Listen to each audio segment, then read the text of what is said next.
Terima kasih Anda masih bersama kami. Bagi Anda yang baru saja bergabung, kami hadirkan kembali 3 berita utama hari ini.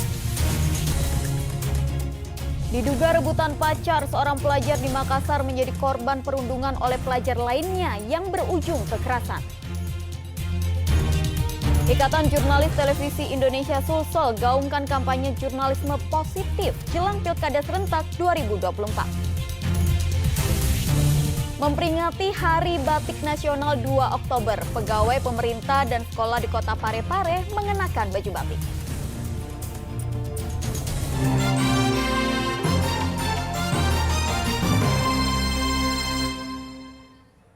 Kekeringan ekstrem terjadi di Kabupaten Maros semakin meluas.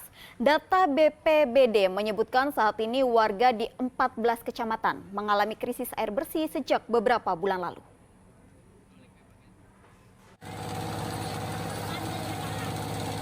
Kabupaten Maros belum terbebas dari dampak kekeringan. Data terbaru dari Badan Penanggulangan Bencana Daerah atau BPBD, Kabupaten Maros menyebutkan 14 kecamatan sudah mengalami krisis air bersih akibat kemarau panjang sejak beberapa bulan lalu. Untuk mengatasi kondisi ini, penyaluran bantuan air bersih terus dilakukan oleh pemerintah setempat. Bupati Maros mengakui kekeringan memang terus meluas. Kondisi terparah terjadi di sejumlah titik di 3 kecamatan pesisir, yakni Kecamatan Lau, Maros Baru, dan Bontoa yang dekat dengan laut.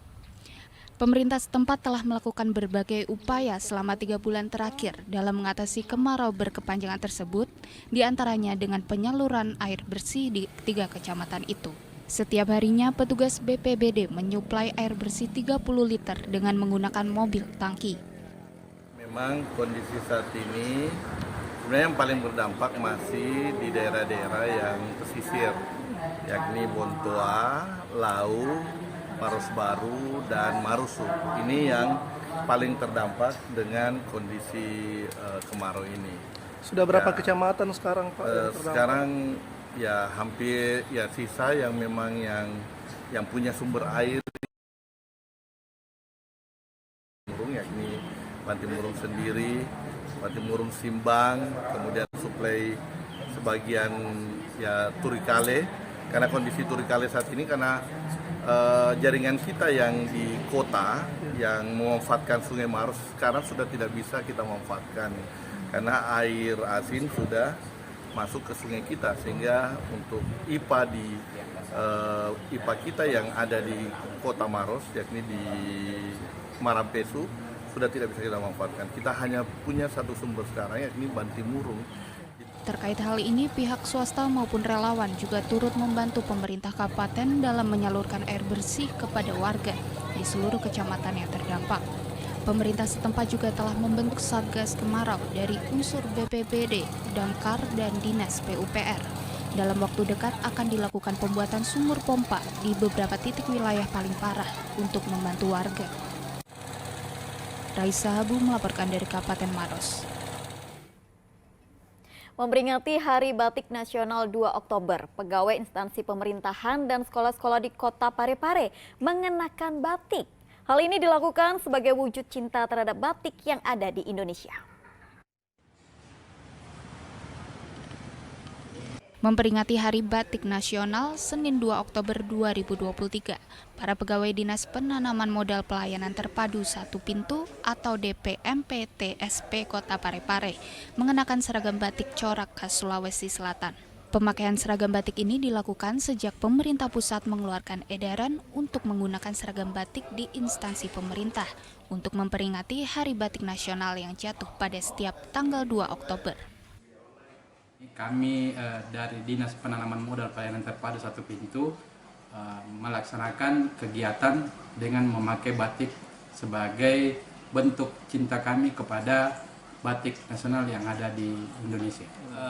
Khusus untuk batik di Dinas Penanaman Modal Pelayanan Terpadu Satu Pintu, yaitu menggunakan batik corak khas Sulawesi Selatan, di mana corak itu adalah merupakan inti dari pemerintah Kota Parepare. Tak mau ketinggalan, para pelajar SMP Negeri 2 Kota Parepare juga mengenakan batik saat upacara bendera. Di sekolah ini, setiap 2 Oktober, pelajar diharuskan mengenakan pakaian batik saat di sekolah. Penggunaan batik menunjukkan bentuk keberadaan yang ada di Indonesia. Tahun ini alhamdulillah sampai menggunakan batik yang beragam. Jadi kita bersatu dalam keberagaman. Itulah Indonesia Republik. Terkait penggunaan batik hari ini, bagi saya sih sangat antusias ya. Soalnya kita tuh jadi tahu kalau semisal batik ini beragam.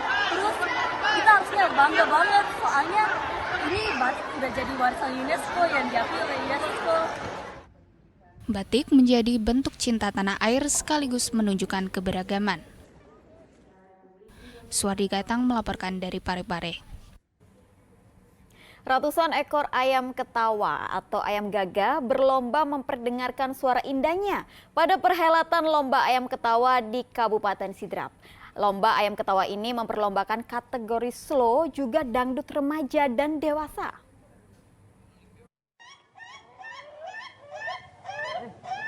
Ratusan ayam gagah menjadi peserta Lomba Ayam Ketawa yang digelar di Kabupaten Sindenreng Rapang atau Sidrap pada hari Minggu lalu. Lomba yang pertama kali digelar pasca pandemi COVID-19 ini memperlombakan kategori slow dan dangdut untuk merebutkan Piala Kapolres Sidrap. Lomba dikhususkan untuk seluruh penggemar ayam ketawa di sekitar Kabupaten Sidrap.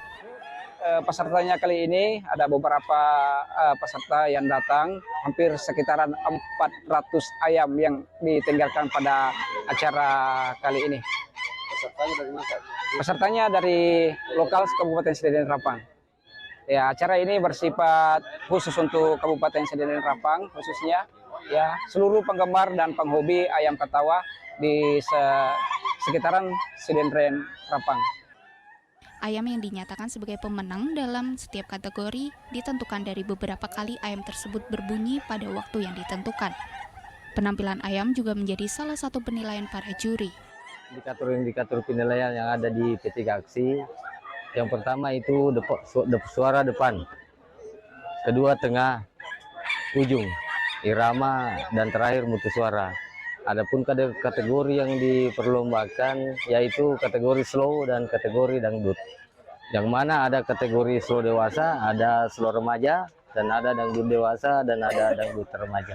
Ya, kedepannya agar ayam ketawa ini lebih bisa dikenal di luar Indonesia.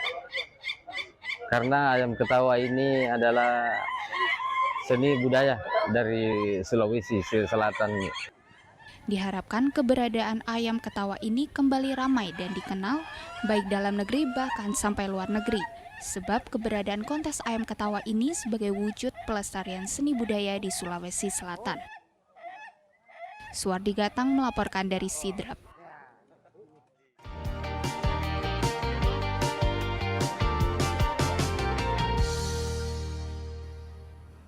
Informasi tadi mengakhiri jumpa kita hari ini. Atas nama rekan yang bertugas, saya Tabita Putri mengucapkan terima kasih atas kebersamaan Anda. Selamat beraktivitas dan sampai jumpa.